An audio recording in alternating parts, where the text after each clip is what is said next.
What's going on, everybody? Another week means another weekend, and another weekend means more albums to talk about. Yeah, last week was huge. We had big-time albums that we knew about, and then we had ones that just sort of poof-a-dooped into our lap, thinking that we didn't have them for 2 more months, but then they were there, and you know what I'm talking about. A7X. But at any rate, there are a lot of albums over the weekend because of this that you may have missed. So here we are to once again expose some of these gems and talk about a couple of big ones that I did happen to miss. So without further ado, here are 5 recently released albums that if you're a fan of heavy metal and specifically these subgenres of it, you definitely should check them out. Very first one, we're going to lead off with a really strong foot, and that's with Ghost Ship by the band Theocracy. Now, Theocracy are a power progressive metal band that are also of the Christian distinction. If you think heavy metal is all about ghosts, goblins, and Satan, you're dead wrong. There are definitely bands like this out there, and Theocracy is also excellent. This is a 10-track affair that actually borders a little bit more so on power and really hard rock, really more so than just the progressive side. This is something where they combine a little bit of the charm of the 1970s and 1980s to add on to their sound, to give it a little bit more. Almost like this vintage idea is really starting to take off with a lot of bands, because I'm definitely feeling like I'm saying these words a lot more often lately. But either way, this is showcased in songs such as Call to Arms on this album, which definitely has a feel of the 1980s, similar to like an Iron Maiden, a Judas Priest band of that variety, and some of the riffs also will feel like they're older than that, almost like the Scorpions should really be tapping these out. But then it immediately rushes into speed, it rushes into those soaring vocals that are very apropos for power metal, but then it also gets that wonderful influx of keys, the excellent soloing, and just the overall musical prowess that defines progressive metal. And this is a band that has been around for a couple of years. They've released a few discs and have definitely really gotten their touch. Matt Smith, who is the leader of this band, actually wrote their first album and performed everything by himself, which is a harrowing feat. Glad he got a band, because we probably would have been waiting a lot longer for this. It's an excellent album. Definitely check out a track such as Easter, which is the final cut. It's nearly 10 minutes in length. Definitely shows a great example of what this band is all about. Paper Tiger, the opener, is also solid. I really love the speed, the aggression, and some of that fast-paced lyricism that's at the end. Really, if you check out any song off of this album, you're going to probably have a good experience. There's not a single dud on it, so scope this one out.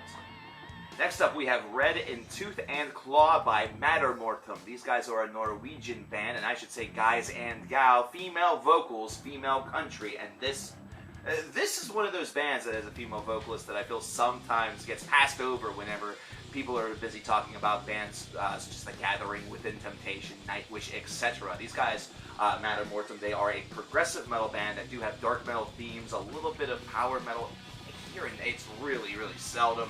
Some people might just go that direction with it. They originally started off with a little bit more of a doom sampling, so this is a band that has definitely evolved a little bit, and you can definitely hear that with Blood on the Sand. This is a track that's 5 minutes and 22 seconds long.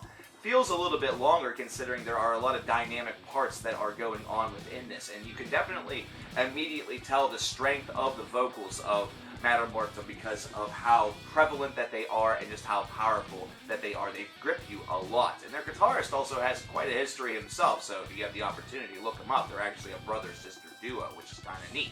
If I Could is definitely a song that feels a lot like an apology, and this second track is right about the same length of Blood on the Sand, but seems to flow a little bit quicker. It has a lot more oomph behind it. Really, this whole entire album is an exercise in just a lot of emotion, but also just a lot of dynamics. There are moments where this really remains sort of mid-tempo and then is able to sort of slide things down a little bit more, to slow things up and to give things the opportunity to open up and become a bit more atmospheric, to really kind of tailor the mood for the listener, as opposed to it just being words on a page or lyrics that are being sung. And really those, the lyricism itself and the vocalism itself is something that helps this quite a bit.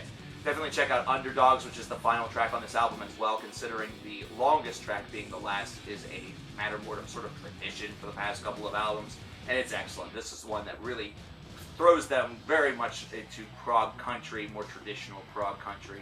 I think you'll really like this album, guys, so scope this one out.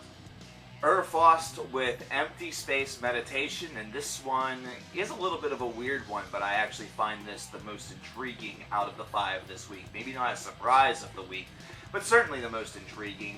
This is a 6-track affair from a band that's traditionally an atmospheric black metal band, one that throws in a little bit of ambience. That's kind of what this is as well, but the vocals that you hear, there's 2 different varieties. One is essentially tortured screams that I could only really describe as the voice being used both as weapon and instrument, or just disembodied ghost heads wailing.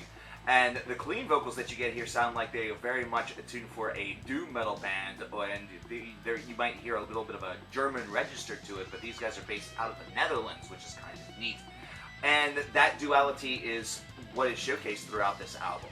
Really, the very first cut off of this 6-track affair feels very much just like chanting, and it's very much that meditative theme that they have going on along with it. The very second track is 9 minutes 57 seconds and has the real makings of the atmospheric black metal chain that you might be expecting, and then you hear that clean voice and it kind of takes you by surprise. You hear a little bit more of that on this album, and it surprises you each time that you encounter it. And then there are tracks that feel like it is nothing more than the tortured screams of agony, that disembodied, spectral head that is just screaming in your ear constantly. And somehow, some way, everything works considering it builds this atmosphere, and that sort of ambient side that is being, claimed is a little bit more geared toward, I would say, just building mood, giving it a little bit of an extra kick in the ass, delivering something further with the composition in order to continue the haunt. And that's exactly what happens. This is an intriguing listen. It's a challenging listen for those who are not familiarized with not only this band, but perhaps this style of music. But do take the challenge. It is one that will leave you changed as opposed to whenever you came in. Check it out. Crowbar with The Serpent Only Lies. Many of you are probably wondering, where's the full review of this? Well, time's a bitch, not to mention a lot of other stuff going on. Scope out a new vlog video coming later this week to talk with you all about that. But we need to talk about this album here. 10 tracks, and Crowbar is a band that is instantly recognizable whenever it comes to their brand of sludgy metal. This is something that has been active for, decades. And the band definitely has aged, and the sound certainly has not changed very much, but it's still just a very fun band to listen to, considering of how efficient that they are at delivering these riffs that almost feel like they could make paint peel slowly. Either that, or the pace that at times can feel very much a mixture between a little mid-range and watching paint dry. I don't know why I'm thinking about paint. Either way, Falling While Rising is a track that just really opens up this album strong. 5 minutes and 37 seconds is also one of the longest cuts on the album, which is kind of a bold first step, but you definitely have to give them a lot of credit. And really, as you go through, you start to pick up on some of the patterns of Crowbar's behavior. They like to have a little bit of a jam. The vocals definitely have a real mind and identity all of their own, which makes them uniquely Crowbar's, and definitely has been influential toward the genre itself over the past 10 to 20 years. But then I really have to examine a song such as Song of the Dunes, which feels just hugely different by comparison to the remainder of this album. One that starts off a little bit more slowly with a little bit more of a muted touch, and then grows into something that does not sound like its predecessors and does not also sound like it's the song that comes directly after it's the final cut as I Heal.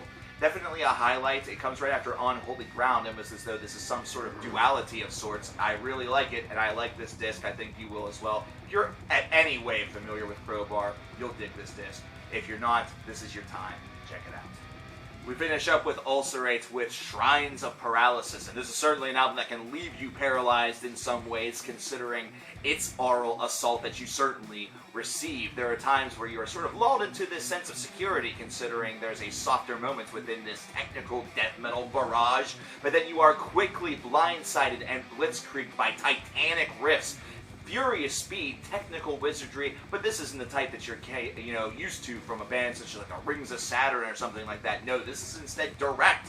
This is extremely focused. They're not trying to doodly-doo all over you. They're instead just attempting to steamroll you and leave nothing behind. They're absolutely able to do that with this crushing album. And another thing that you're going to notice with this as you're going onward, the song lengths are going upward. So our very first track is nearly 6 minutes. Yield to Naught is nearly 8.